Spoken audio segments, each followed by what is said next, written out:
என் அப்பனே கணேசா, குரு பிரம்மா குரு விஷ்ணு குருதேவோ மகேஸ்வரா, குரு சாக்ஷாத் பரபிரம்மம் தஸ்மை ஸ்ரீ குருவே நமக.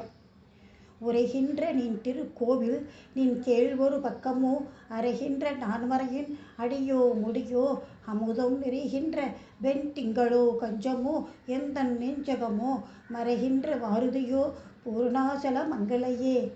மா அபிராமி, நீ இருக்கும் திருக்கோவில் நின் கொழுநாராகிய சிவபெருமானின் ஒரு பாகமோ அன்றி ஓதப்படுகின்ற 4 வேதங்களின் ஆதியோ அந்தமோ அன்றியும் அமிர்தம் போன்ற குளிர்ந்த முழிச்சந்திரனே அன்றி வெண் தாமரையோ இல்லை என்னுடைய நெஞ்சம்தானோ அல்லது செல்வமெல்லாம் மறைந்திருக்கக்கூடிய பார்க்கடலோ? தாயே, நீ எங்கும் நிறைந்திருப்பதால் எதில் நீ இருக்கிறாய் என்று தோன்றவில்லையே அம்மா அபிராமி தாயே.